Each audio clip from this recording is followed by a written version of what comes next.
donc et lui-même nee na c'est les autorités ukrainiennes ñoom ñoo bañ évacuation bi. parce que l'Ukraine parce que pour benn moyen de pression mais parce que moo tax ma ne Mohamed il faut que guerre bi aussi ñun Sénégal du def ndànk ñu xool parce que le président voilà parce que xam nga y a énormément de manipulation. mais beneen mbir. donc la zone d'exclusion aérienne li ñuy wax no-fly zone bi l'OTAN a refusé de faire une no-fly zone et ce que l'Ukraine conteste pourquoi OTAN deful no-fly zone mais tubaab bi li coow li di bëri yëpp amul benn dëkk boo xam ne ni ñeme nga tey ubbi ay hostilités avec la Russie parce que encore une fois rappelez-vous Poutine bi mu ne il a déclenché les forces il a mis en alerte sous alerte les forces de dissuasion nucléaire et dans ces forces de dissuasion nucléaire dans ces forces de dissuasion de l'armée russe il y a l'arme nucléaire et dans ces armes nucléaires il y a cette terrible arme bu doy waar boo xam ne tubaab bi ñoo ko tuddee Satan 2 mooy nee nañu gannaaw saytaan yi bi ko yàlla génnee ci aljana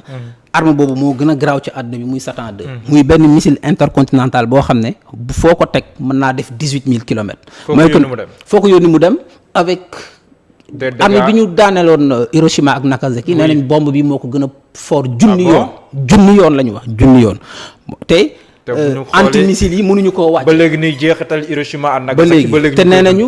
nañu ay antimissile mënuñu koo wàcce ndaxte dafa am ci plan de vol bi dafa am ay capacité de détecter des missiles di leen moytu te fañ ko yónni moom il faut mu egg fa 18 000 kilomètres mooy que ne bu ñu ko tegee Russie ça peut atteindre la côte ouest des États-Unis bu jaaree beneen côté bi aussi c'est-à-dire que partout la Russie a la capacité de frapper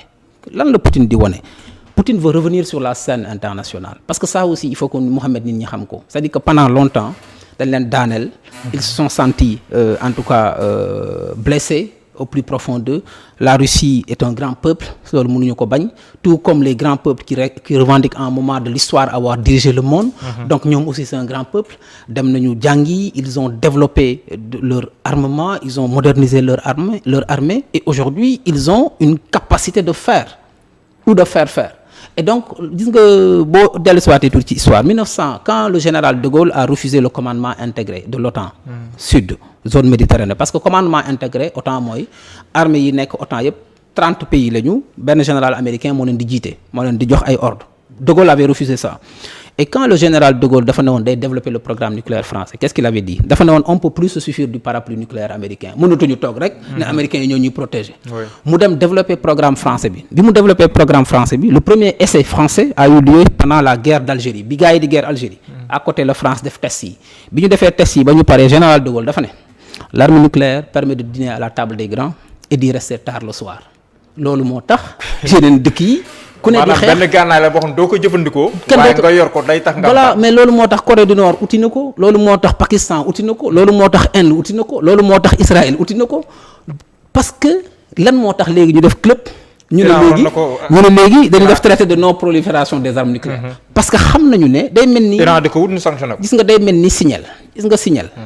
mooy li ñuy wax porc-épic non waaw. buy sànni. waaw signal mooy porc-épic. dafa nekk lu ndaw loo xam ne. lu ndaw la c'est-à-dire que même bu lemoo fii gaynde li muy bëri doole yëpp signal bi mën na ko rey porc-épic mën na ko rey parce que bu wañoo noonu ak ndëgal yooyu mën na ko rey loolu dafa mel ni boo ko xaymaa bombe arme nucléaire noonu la mel mooy boo xasee ba yor ko ak li coow li di bëri yëpp kenn du la attaqué et surtout nag nga am ay capacité balistique mooy que ne dafa am li ñuy wax SLBM les submarine launch missiles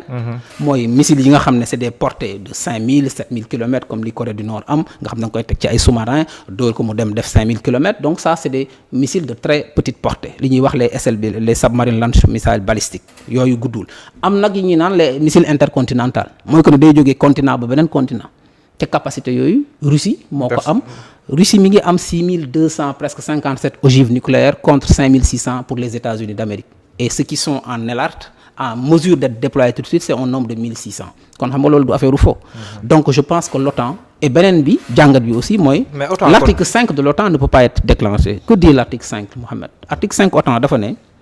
article 4 dafa ne bu ñu demee ba réew yi